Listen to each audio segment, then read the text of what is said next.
Hi, and welcome to Apes and Pants with me, Sean Coffey, and Chris Brennan. Thanks for joining us as we explore the whys and wherefores of human behavior. For more information on this episode and to learn more about what we do, visit us at adultacademy.org/apes and pants. Chris, what are we doing today? Sean, we're going to focus on two questions. What is mutual aid, and why does it matter? Stick with us. It is now time for Apes in Pants. So it seems ditching teenage fantasy means ditching all your dreams. All your friends and peers and family solemnly tell you you will have to grow up, be an adult, yeah, be bored and unfulfilled. Oh, but no one's yet explained to me exactly what's so great about saving 50 years away on something that you hate. About meekly shuffling down the path of mediocrity. Well, if that's your road, then take it, but it's not the road for me. Apes and Won't Pants. sit down and won't shut up. And most of all, I will not grow up. Mutual aid. We are just very simply talking about working together, right? Yeah. Say that again? Yeah. Seriously. Yep. No rabbit hole? Well, I mean, it's a pretty straightforward concept, right? We say that mutual aid is a value we want to cultivate because if we want to accomplish things as a tribe, as a society, as any kind of group of individuals, even just by ourselves, we end up having to rely on the help of others. So ultimately what mutual aid is it's just two or more people working together for a common good. It's how we begin to express our agency collectively. Okay, so running that back and building the connection, how does mutual aid as a value connect to empathy and then agency? So if we're stringing all three of those together, how are they the Venn diagram, or how are they part of that just one circle then? Sure. Okay, so ultimately, I think that when we start talking about agency, we come back to a point that we were talking about last week of this idea of our individual agency, sort of our autonomous agency, having to be held in some sort of balance with the fact that we live in an interconnected world. We aren't autonomous individuals. We are not autonomous agents. Everything that we do, every act that we engage in impacts not just us, but others. And as we start looking at trying to achieve our aims, achieve our intentions, then mutual aid is sort of an ever-running undercurrent, because as much as we could say, and we can take this, there is a rabbit hole you can take this into if you want, which is none of us is 100% self-reliant, right? The clothes I'm wearing were made by someone else. The tools that you and I are using to create this podcast were made by other people all over the globe. And I think that recognizing that those contributions are a form of mutual aid helps to temper some of the aggressive autonomous agency that can happen when we start getting wrapped up in the idea that everything that we have, everything that we have created has come from our own two hands. No, not really. We're part of an interconnected world. And having that recognition then is where empathy comes into play.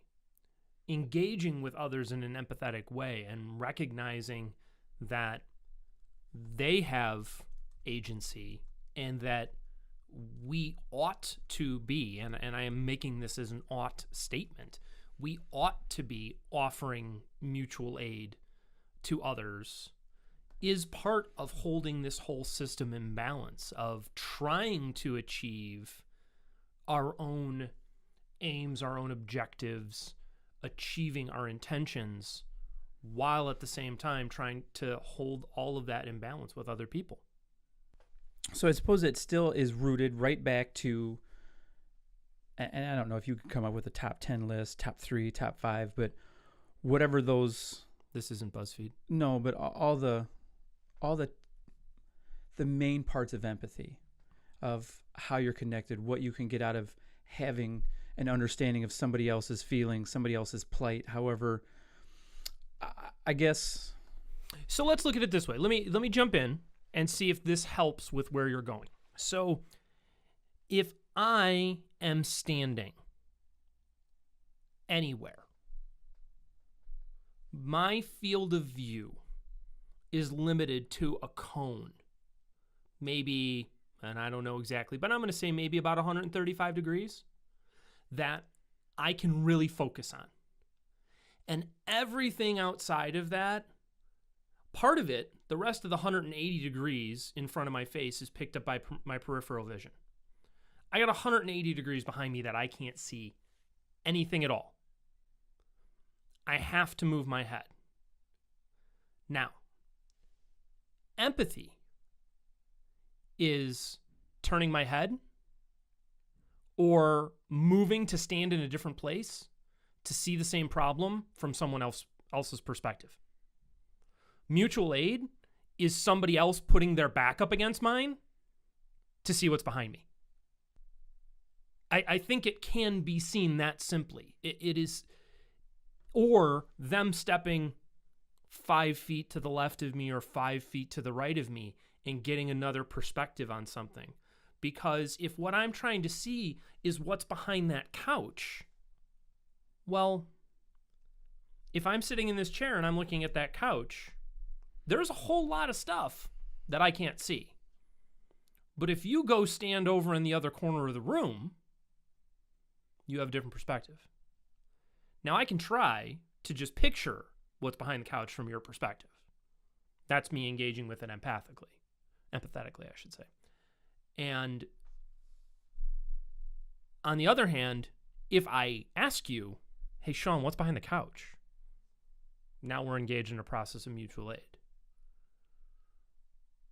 Now, if you freak out about whatever's behind the couch, this is once again where I need to be engaging with you empathetically. Well, why is Shawn freaking out about what's behind the couch? Oh, well, it's a spider and Shawn's afraid of spiders. It's probably not the monster that ate New York or whatever.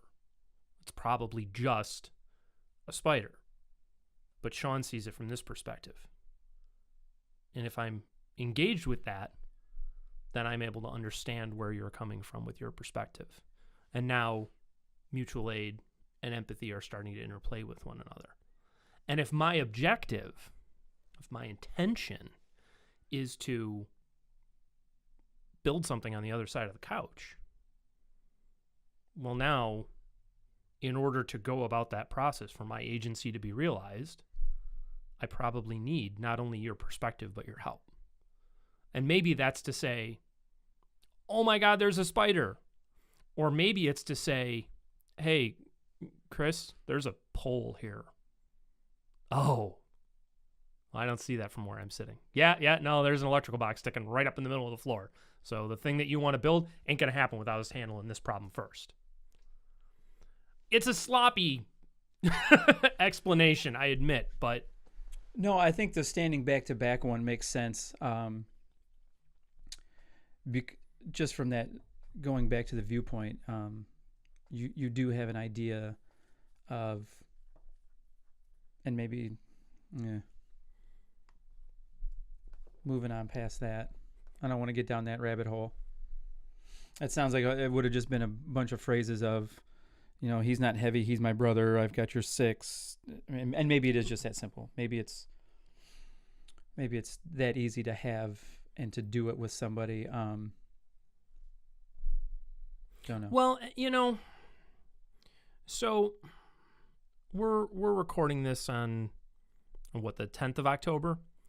So I'm thinking about it in response to a conversation that I had yesterday, and The whole topic of the movement to change, referring to the change from calling it Columbus Day to calling it Indigenous Peoples Day, which is something I'm 100% in favor of. I mean, we don't have a holiday honoring Hitler, right, who was a genocidal maniac, and ultimately what Columbus brought to the New World was genocide and rape. And while we might be able to have a broader conversation about the migration of peoples and conquest over time, at the end of the day, it's not called International Migration Day. It's not called, you know, we don't call it Manifest Destiny Day, which is just as brutal of a concept. But I got into this conversation and somebody gave the, you know, why would we call it that? And rather than, you know, Mr. Empathy and engagement, I lost my mind. I just spitting and sputtering was like, here's where we are in the explicit rating. Because Columbus engaged in fucking genocide. That was my response. And so I lost the opportunity. All that mattered in that moment was my agency. My need to say this thing, this view that I have of the world, was all that came forward.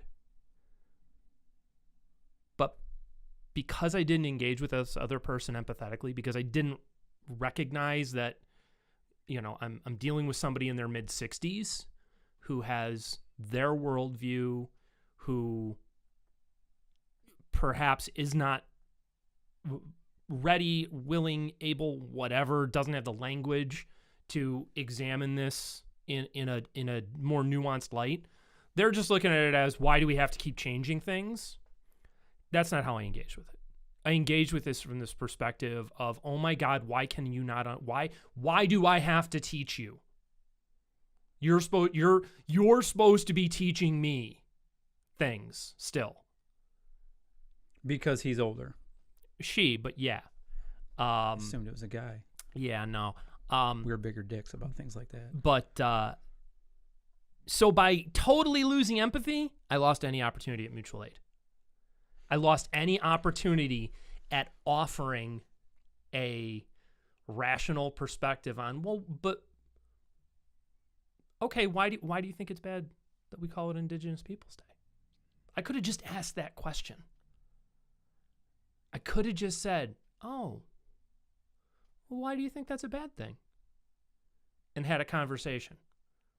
But my neuroses and my fear of how people view the way I view the world and all the rest of that manifested itself in Chris as a sputtering fool. And I lost the opportunity for it to be a mutual aid moment. All right, Chris, you hit on quite a few things here earlier, and of course I had to stop and go get my notebook because I have to write while I'm thinking through these things. And you're the philosopher on this. You can get down the rabbit hole. Much like our intro videos, yours was 8 minutes long, mine was $1.35. The number of people that have commented on that to me, they're like, man, Shawn's just like on point. I'm like, no, I'm verbose. Well, whatever. It's the same thing. Yeah. How do you get to that point? Because I think that's the big question is we can, if we're just playing with these first three of empathy, agency, and mutual aid, it should have been just that simple for you to stop for 5 seconds, collect your noodle, and say, well, why do you think it's that way? So right. I think the larger question is how. What do we need to hit on? How do we tell people? How do you train? I know that my mouth, and I am horrible because a lot of times things just, there's no filter. But I have really tried to stop myself and think, all right, before that comes out of my face, how is that going to look? How is that going to people respond? What kind of reaction am I going to get from that? And the big thing is, we've gone back to this a handful of times. It's always in the car. It's always in the car. Got caught behind a garbage truck today, 2 different spots, and I just told myself, I went, he'll move. I sat there for 35 seconds. It didn't take anything away, but I also have to think to myself, all right, if Maddie's in the car with me, what do I not say? Because I don't want her to get that reactive mouth that I've always had. Mm-hmm.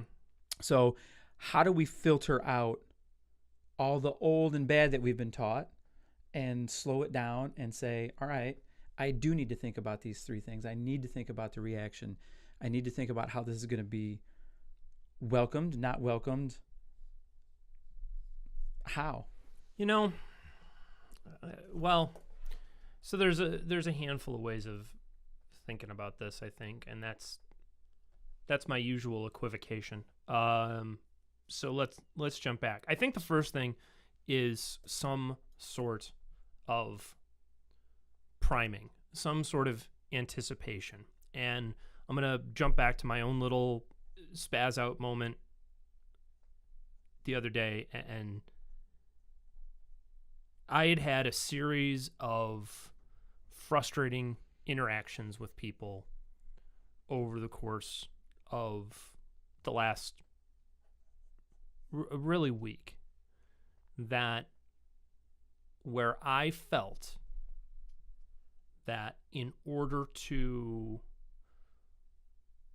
maintain the peace, that I had to just shut up and ignore it.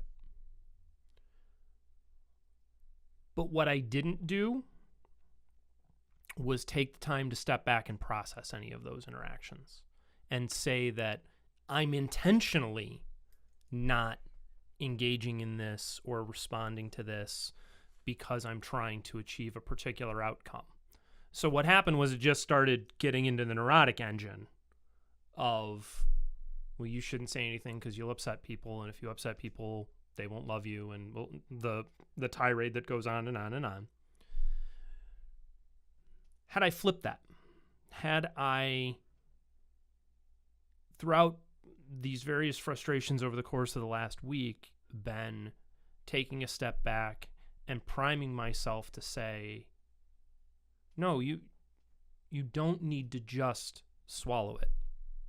You need to be prepared to engage with someone empathetically. When, if somebody is going to say something, and this could be the dude standing behind you in the grocery store, it can be your spouse, it can be your kid, it can be a coworker, it doesn't matter. Somebody is going to say something that is going to flip every switch you have and make you want to just scream, which is essentially what I did, right?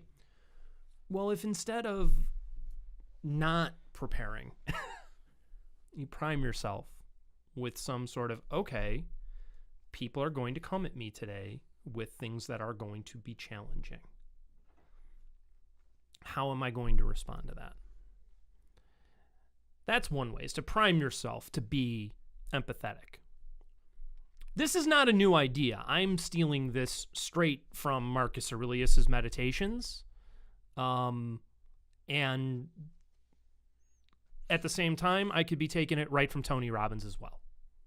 I could be spanning almost 3,000 years worth of material here of people saying you have to anticipate that people are going to say and do things that you find displeasure in. And the healthy way to respond is with reflection and empathy. This is nothing new. But it takes that priming. It takes that thinking about it in advance. So in order to start that priming process, if we're gonna talk about mentoring or sharing out with somebody, just almost from that mutual aid standpoint, where I'm trying to help either my daughter, my wife, friend at the gym, however it may be, or whoever it may be, does it start as simple as something as shoveling the walk? Oh, yeah, sure. I think doing things that are of mutual aid is important. Setting out to do things that are beneficial to the greater good is critical, right? So why do we shovel sidewalks? Because the city of Chicago will fine me $500 if I don't. Okay, that's a reason. Is that the only reason you shovel your sidewalk? Well, no. If I have an elderly neighbor, I don't want him to slip and bust his behind, right? Okay, sure. So generally, we are shoveling sidewalks so that people can safely get from one point to another in the snow. So I live on a street with an elementary school. One of the things that I am very particular about in wintertime is going out and making sure that my sidewalk is cleared before kids have to go to school in the morning. Because I don't want them trompsing through the snow. The kids probably don't care, to be honest. But in general, it's one of those, let the kid not have to fight their way to school in the morning. Because one of those kids isn't happy about something. They're stressed out about something. What would an elementary kid have to be stressed out about? Yeah, they're stressed out about the fact that their parents just keep saying, do it because I told you so, and they have no sense of agency. But my neighbor doesn't always get out and shovel her sidewalk. Or the neighbor on the other side is working late and hasn't gotten home yet. So my thing is, I just go out and do the houses on either side of mine. If I'm out there already, I try to give myself enough time to do it. I may not clear it edge of grass to edge of grass, but I'll clear both ways at least a shovel's width. It's enough for the kids to walk and not have to tromp through the snow if they don't want to. If they're that kid that doesn't have good shoes, doesn't have warm boots, doesn't have snow pants. Because those kids are out there. Even in the most comfortable neighborhoods, those kids are out there. And by doing the ones on either side of me, I've extended what I'm willing to do. I'm helping my neighbors out a little bit with something. Not only the neighbor that's going to have to walk down the sidewalk, but the neighbor that also hasn't gotten to it. But I'm also showing everybody else around that, hey, you can extend yourself just a little bit.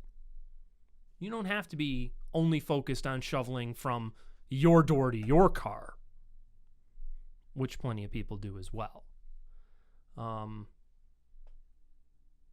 So yeah, you can shovel sidewalks. You can make sure that every time you open a door, you look to see if somebody is coming up behind you and hold the door. It's a simple, it costs you nothing way of priming yourself to be thinking about what can I be doing to be engaged in the greater good.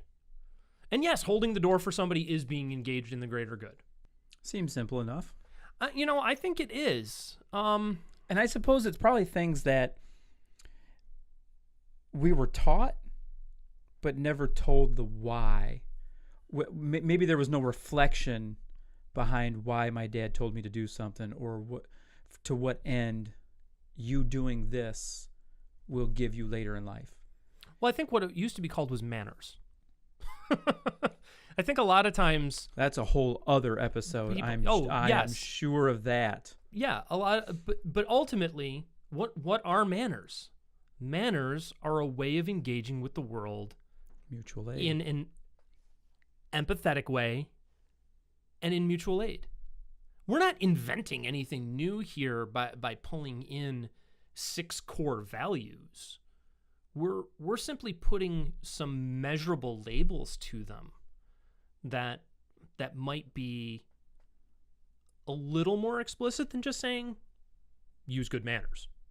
Talking about trying to come up with labels, we're trying to use these values as something that is measurable, something that we can reference to see if we're engaging in the world in this generally positive, helpful, contributive way where the things that we want to accomplish, we're able to accomplish, but we're not doing it at the cost of other people.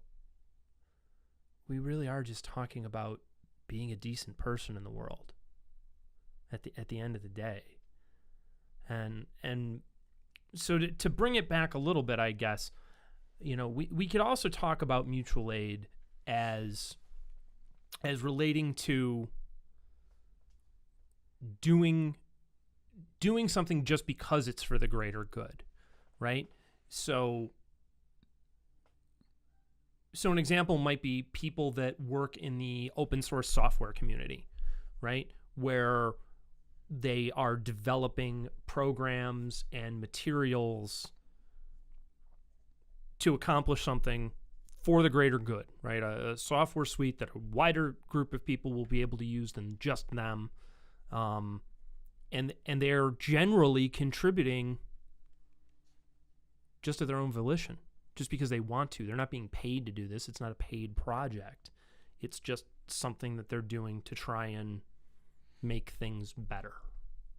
And ultimately, I think that that's the big distinction with mutual aid. When we're talking about mutual aid, we're not talking about something that you're being paid to do. A reward. We're not talking about rewards. We're talking about something that you're doing because it's for the greater good. So we got down a little bit of a rabbit hole there with some of these things. We could spend weeks on this. Yeah. Just going into this could just be weeks. Where do we break it down? When we're talking about us, when we're talking about Adult Academy, where are we going with this? All right, so let's kind of collapse down to what does it look like as a parent, as an educator, as a mentor to be demonstrating mutual aid. And one of the ways I like to look at it is this. Whether you're talking about, so let's take with our kids, right? So if my expectations of my son are that he clean the bathroom that he predominantly uses and change a cat litter, I'm not going to give him an allowance for doing those things. I'm not going to assign them as chores that he gets paid for, because then it's a merely transactional relationship, right? He's doing it because he's getting paid. Rather, my conversation with him is, well, you're cleaning the bathroom and you're taking care of the cat litter because I'm taking care of X and Y and Z, and your stepmom is taking care of green and purple and red. You get 1, 2, and 3. And the idea is that as a family, we are doing these things not for some extrinsic financial reward, because I don't get any financial reward for going grocery shopping or making dinner, right? You do it because it's what you do as part of a family.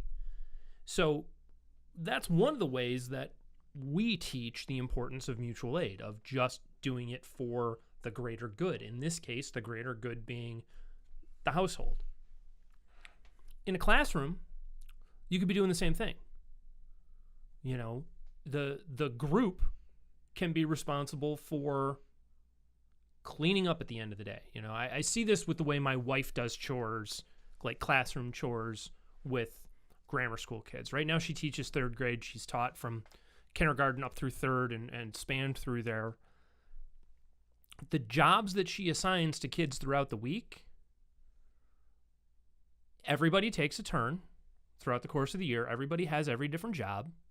Everybody contributes, and everybody understands that me being the person that carries the lunch boxes down to the lunchroom for the week is me doing something for the greater group. Me being the one that sweeps up the classroom is me doing something to help everybody. I think those are all real simple ways of showing the importance of mutual aid. And you have to talk about it. You have to say, well, hey, I do this, this, and this, and I do it because I care. I do it because I care about you. I do it because I care about the other people in the household or the other people in the classroom. So that's what we do. We work together. So, a little bit of a backstory here. Maddie will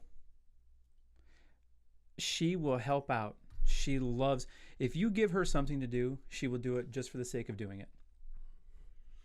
So this past weekend, we got on a cleaning kick in the house. She is not a 16-year-old boy. No. She's going to be she's going to be 40 next year. So here's my dilemma. 40 going on 8. Boy. Her toy room. If there were some way, and actually there is a way, because I have 4.5-inch lag bolt screws out in the garage and sheets of plywood, I could seal off her toy room. I think she would ultimately figure out how to get into it somehow. She's that resourceful.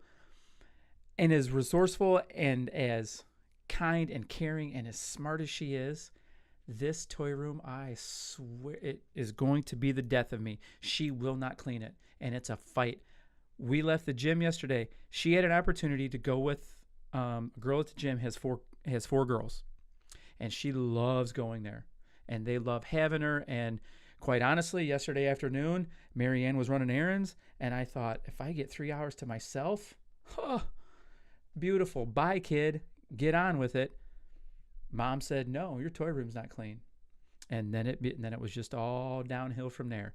Her attitude, I mean, I basically yelled at her from 111th and Whipple to 115th and Homan and just gave her the business.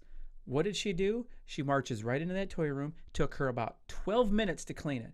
I had spent, since Saturday, 45 minutes of my life, responsibilities, blah, blah, blah, blah, blah, just giving her every opportunity, and I tried to give her every reason why you have to do it. She wouldn't do it. I think I'm going to pay her to clean her toy room, and she can do 46 other things around the house for mutual aid. You want? Oh, sure. Well, so here's the thing. Let me ask a question. How is her cleaning her toy room beneficial to the greater good? I really don't care. I can shut her door and you can't see it from the couch. And that is something that she is thinking in her head, right? God, if she's thinking that already, I'm done. She may not have words for it, but she's thinking it. What is it? How does this affect anybody else if my toys are all over the place in my toy room? If my toys are all over the living room, you can get to a kid and go, well, I don't want to step on your stuff. It's in the way. We have company coming over. Any intelligent child is going to be able to say, well, this is my space, right? This is the space that you have set aside, designated for me. Who's it hurting? How am I taking away from the whole? Now, maybe there's this isn't to say that kids shouldn't have some level of respecting the fact that people in authority give direction, and to some degree you need to follow direction, but we do need to teach them when it's important to follow direction and when it's not. But in general, I would much rather have my kid go, why can't I just close the door, than immediately jump up and salute and go clean the toy room if I say go clean the toy room. Because they're identifying, how does this affect all of us? How does this affect anybody? Now the trick is to ask her train of thought without giving up any information on my end as to why I'm actually asking this. Sure. Because as soon as I start asking the wrong questions, she'll probably pick that out. Right. Well, you can just say, why do you think I want you to clean the toy room? That can be the conversation. And if the answer that she gives you is, I don't know, and in your head the answer is, well, yeah, you're right, I don't know either, well, then evaluate why we're asking her to clean the toy room. But if there is a valid reason, if there's a reason of we're having company over and we would like the house to look like it's pulled together, right? In other words, we absolutely want to lie to all of these people about whether or not people live in this house. Because houses that people live in, actually live in, Are dirty. are messy. Messy. Yeah, let's not dirty. If your home is dirty, you probably have other issues, right? Food should be disposed of properly when you're done with it. It should not, pizza boxes should not be left on the counter to invite vermin in and things like that. That's dirty.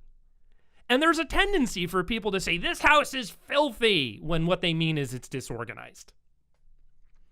I have a thing. So here we go. Rabbit hole number 2. When we have company coming over, We promise we'll get back to mutual aid somehow. Marianne will run through this house. She puts all of my stuff away. She puts my hoodies away. She puts my bags away, everything. I'm like, I live here. Stop putting my shit away. I live here. I don't care. These people don't like my black bag. Oh, well, I don't care. Everything gets put away, and I know that I end up throwing an absolute 7-year-old fit about it. Gee, I wonder where Maddie gets it from. Because the house is lived in. So I guess I'm going to have to really sit back and think about because I don't know that I really care if her toy room is clean or not. I think I'm holding on to the fact that Marianne will get knee deep into it and get overwhelmed about it, and I'm wondering if that's where I have that kind of almost an attachment to.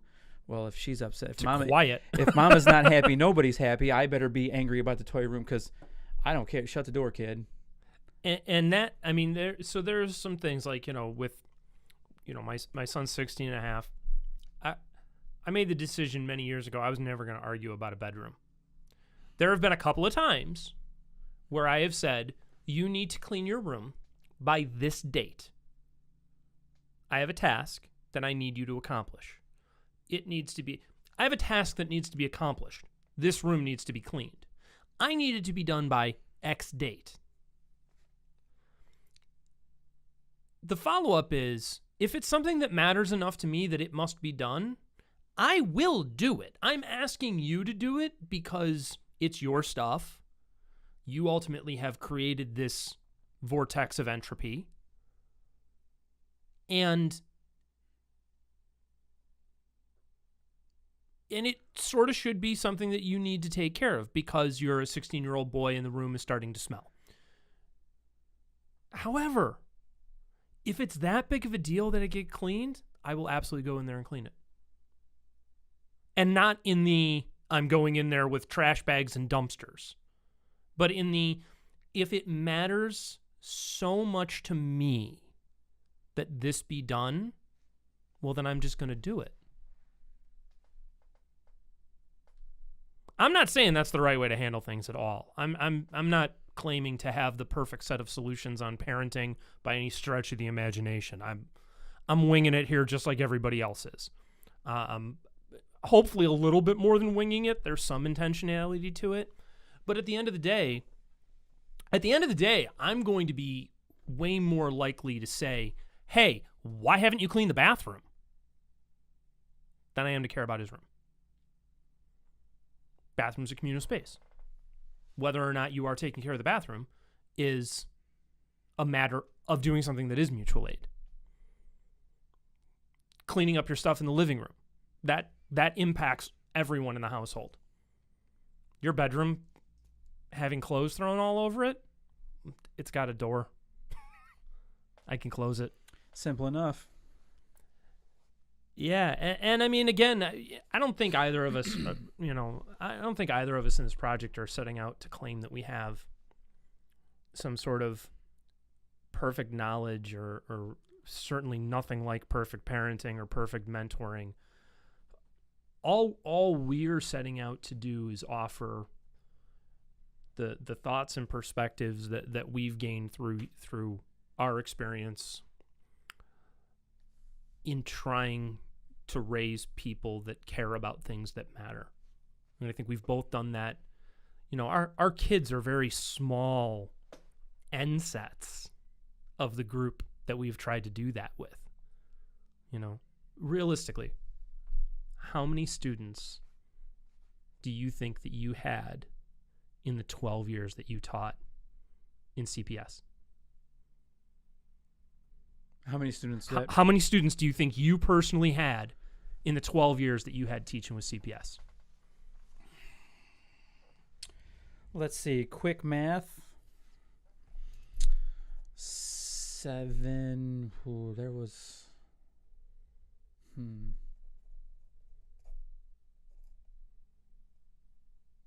Normally, I would add smoke and After Effects, but I'm not gonna have to. This is a history teacher attempting to do math. Yeah, I'm actually pretty good. I'm pretty. You want to talk about unicorn? I'm pretty good at this rote learning type of math.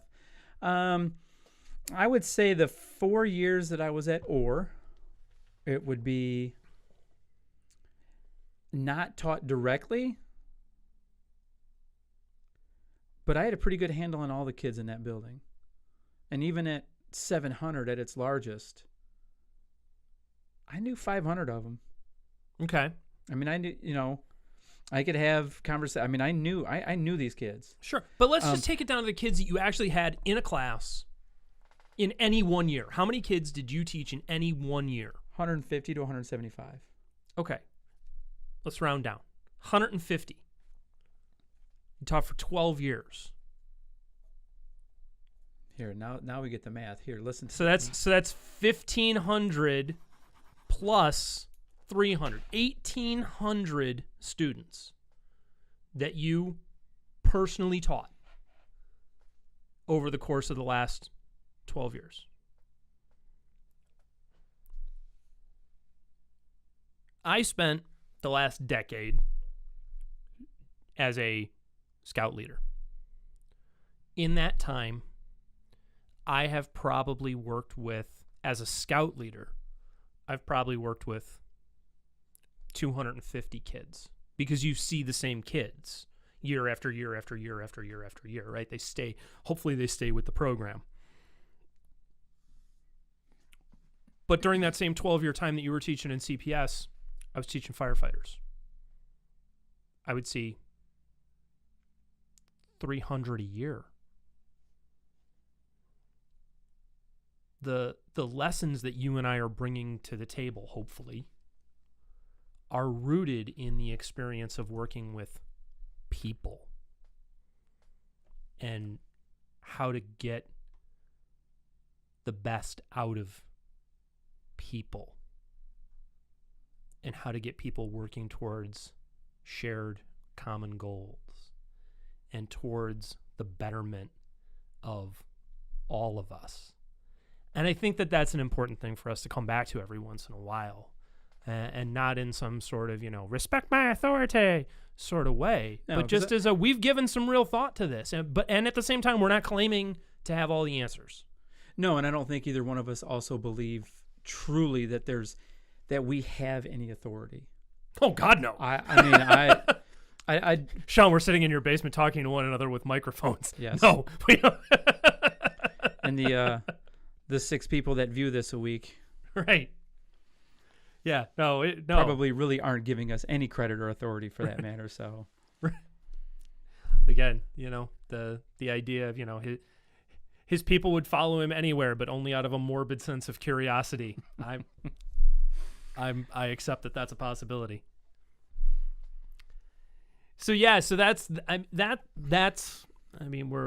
we're spending a lot of time, I think, trying to get these concepts rooted in what we're trying to do. But that's where it all comes from.